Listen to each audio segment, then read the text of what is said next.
This is Mac OS Ken.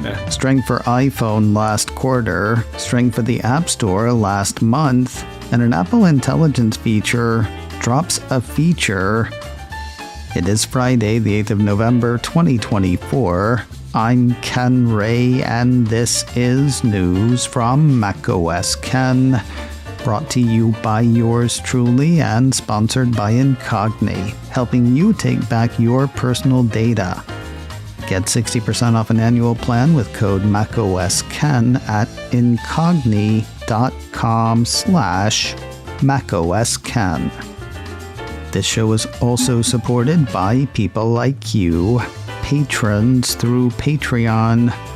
Find out more and add your support at patreon.com/MacOSKen. A couple of stories that seem like they would go hand in hand. We'll start with new numbers from Counterpoint Research that had devices in the iPhone 15 line making up the top 3 smartphones worldwide in the September quarter. According to the firm, iPhone 15 was the top-selling smartphone on the planet. It was followed by iPhone 15 Pro Max in second and iPhone 15 Pro in third. Apple actually had a fourth phone on the list as well, with iPhone 14 coming in at number 8. Notably, says the Counterpoint Post, for the first time in a third quarter, half of the total iPhone sales were contributed by the Pro variants, a shift that helped Apple drive higher value device sales. While Apple had the top spots, Samsung had the most. Counterpoint had Sammy holding 5 spots, with 1 premium phone among them. Premium phones are those with a wholesale price of $600 or more, according to the firm. Apple held the aforementioned 4 spots in the top 10, all 4 premium devices, and Xiaomi took the remaining spot with a phone that I'm sure has a lovely personality. While position shifted a little bit, that count for last quarter, 5 for Samsung, 4 for Apple, 1 for Xiaomi, it is the same as the same quarter a year earlier. Counterpoint says that indicates stable consumer preferences. The report goes on to suppose that Apple and Samsung are further strengthening their premium positioning with Apple Intelligence and Galaxy AI, which will help them both continue to dominate these rankings. Both brands are leveraging generative AI as a differentiating factor in the premium segment. With iPhone dominating global sales last quarter, new numbers on App Store revenue from Sensor Tower aren't terribly surprising. Seeking Alpha has UBS analyst David Vogt pointing those out, showing a 14% rise in revenue for Apple's App Store in October, numbers he refers to as a solid result. Of course, when it comes to Mr. Vogt these days, every silver lining is surrounded by cloud. Quoting his note, mid-teens growth despite a tough year-on-year compare versus roughly 13.5% growth in October of 23, similar to the month of September, is a solid result in our view. However, we remain cautious considering that the rest of the December quarter faces similarly challenging comps in the roughly 13% range, while iPhone sell-through is unlikely to accelerate, typically a source of incremental App Store demand. Because he is not one of the analysts that thinks iPhone sales will pick up as Apple Intelligence features pick up. Also, he doesn't know it's Christmas time at all. Mr. Vogt has a neutral rating on Apple's shares. His price target on the shares is $236. Here's something that's kind of not cool. I mentioned Apple Intelligence features picking up a moment ago. Turns out they're going to be down by 1. Playing with the latest betas, a piece from Mac Rumors says one of the announced styles for Image Playground has gone missing. The 3 styles announced earlier this year were Animation, Illustration, and Sketch. Well, you can apparently apply your gummy eraser to Sketch. According to the report, Apple has removed Sketch from the Image Playground app description.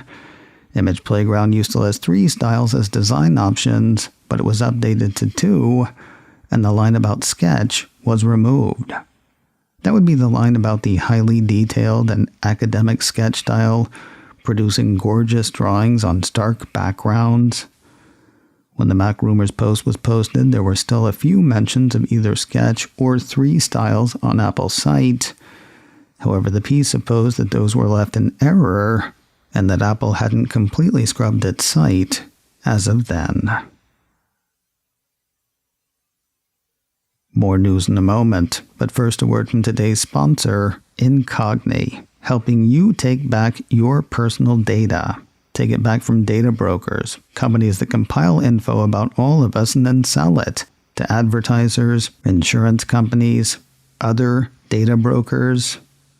They get our info and we get spam, maybe higher insurance rates, and sometimes straight up identity theft. Slam on the brakes with Incogni. Make an account, give them permission to work on your behalf, and Incogni goes right to work. Yeah, it might feel weird giving them your information, but your information's already out there. Incogni helps you take it back. They deal with the data brokers, asking for your data to be pulled and addressing any objections, and they keep doing it, since a lot of data brokers might ditch your info only to start building another file on you. Since I started with Incogni, they've gotten my info removed from over 120 data broker sites, saving me over 90 hours of work that I would neither know how to do nor have time for. And they can do the same for you. Whether you want to slow the flow of spam, stifle the annoying robocalls, or guard against identity theft, Incogni is ready to work with you and for you. Take your personal data back with Incogni. Get 60% off an annual plan with code MacOSKen at incogni.com/MacOSKen. They've got plans for individuals as well as plans to cover friends and family, and they come with a 30-day money-back guarantee. INCOGNI. Join the huge community of people who have control over their personal data with Incogni. Get 60% off an annual plan with code MacOSKen at incogni.com/MacOSKen. Apple Vision Pro may be taking up less space in Apple retail locations, and that could be starting today. On Threads on Thursday, Bloomberg's Mark Gurman said Apple is going to pilot shrinking down the Vision Pro presence in some retail stores on Friday as it starts displaying the new Macs. Right now, most stores have 2 Apple Vision Pro tables, one for demos, one for display units. The pilot will move to 1 table for both demos and display models. I gotta say, I like doing posts from Threads or Mastodon. On Threads, sounds kind of futuristic. On X, sounds like we should get whoever's being quoted to rehab. While the room in Apple stores for Vision Pro may be shrinking, the line of accessories for the device is growing. I told you earlier this week about the $50 Belkin head strap for Apple's head-worn computer. Pairing with the included solo knit band, reports say the Belkin add-on increases stability and comfort while wearing the device. Now Belkin has a way for you to carry it as well. A piece from 9to5Mac says the company has unveiled its new Belkin travel bag as a compact and lightweight alternative to Apple's own travel case. They've got a description of it, which reads like a description for a travel bag. It's on Apple's website and in select stores for $99.95. And finally today, Apple has adjusted its trade-in values for some iPad and Apple Watch units. According to a list from Mac Rumors, Apple's older tablets have lost a bit of value, while Apple Watch models have gained. There are only 2 iPads listed in the piece. The plain old iPad's potential trade-in value has dropped $10 to $185. Meanwhile, iPad minis has dropped $20, with potential trade-ins topping out at $210. Turning to Apple Watch. Max trade-in for the Apple Watch Ultra 2 adds $10, now up to $375. Series 9 adds $10, now up to $180.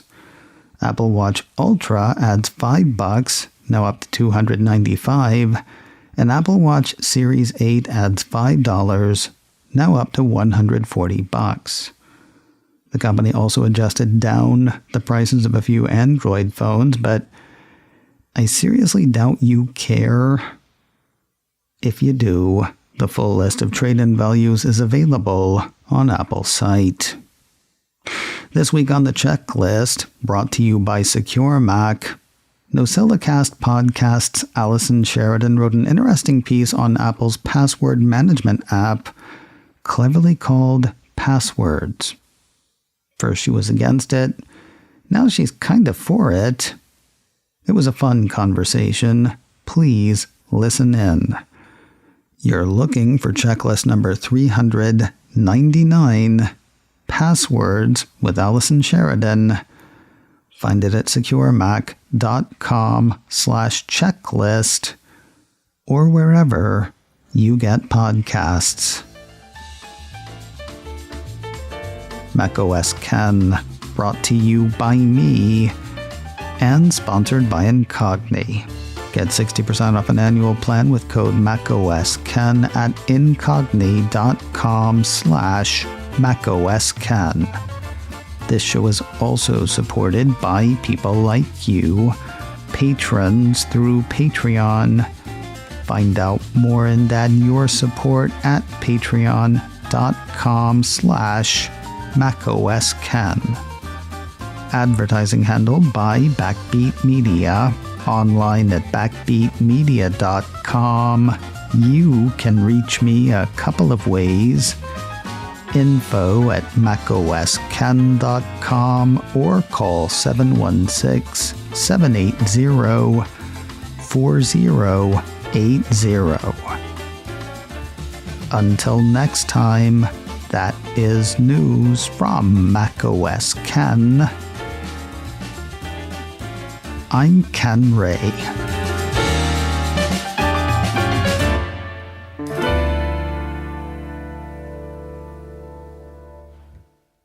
Ciao.